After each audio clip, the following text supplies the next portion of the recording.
Zagovornici fizičkog kažnjavanja uvek nekako dođu do štekera i bebe koja hoće da gurne prste u njega i koja tada mora da dobije batine da bi se naučila da to ne dira. Ja sam protiv batina jer ih sam nikad nisam dobijao.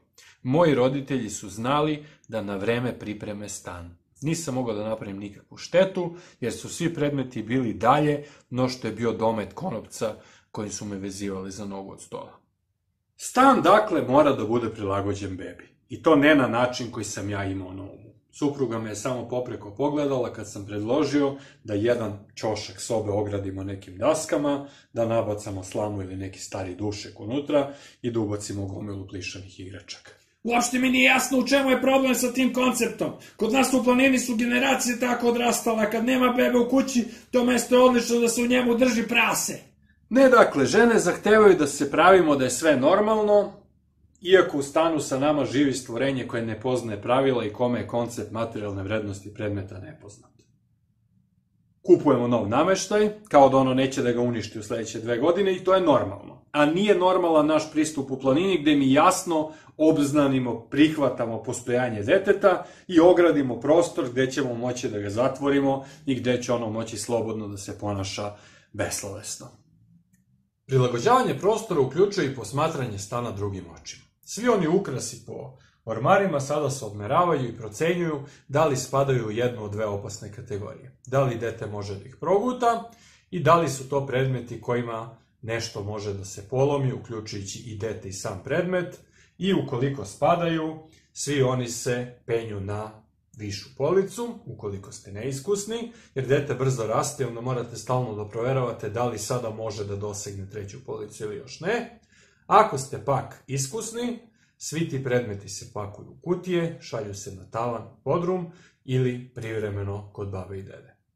To privremeno ume da se otegne kada posle nekog vremena shvatite da se savršeno lepo može živeti bez imitacije vaze iz doba Minga koja je služila da se u nju odlažu kišobrani. Ipak, najveći problem predstavljaju kabasti predmeti koji se ne mogu lako skloniti od deteta, koji imaju oštra ivica koje se može razbiti glava, na koje se može popeti i sa kojih se može shodno tome pasti. To znači da ćete ipak neko vreme morati da idete za detetom, da držite ruku između njegove glave i predmeta, ukoliko ne želite da idete do krajnjih granica, da oblažete gumenim štitnicima sve ćoškove i da ceo pod prekrijete jastucima. Na kraju se sve svede na to da odvojite jednu sobu iz koje izbacite sav nameštaj, zatisnete štekere, ubacite gumene igračke i onda dete tu pustite.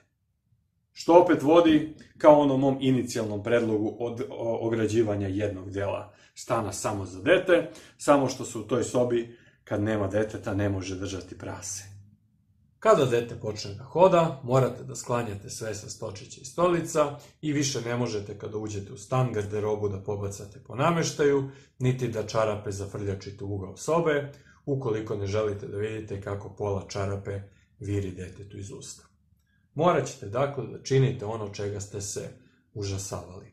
Da svaki put kada uđete u stan, svu garderobu stavite na vešalice i sklonite. Na neke promene ćete se lakše navići, neke će vam dugo izazivati otpor, ali ćete se na kraju svejedno navići. Recimo, iako vam je to nekada izgledalo potpuno nezamislivo, morat ćete da počnete da perete ruke nakon male nužde koju ste izvršili u sopstvenoj kući. Kad mi je jedna devojka zamerila što ne perem ruke nakon diranja polnog organa, rekao sam, ali zar ne bi bilo licemerno da perem ruke jer sam pipao nešto što ti stavljaš u usta? Ali to je sve bilo nekad.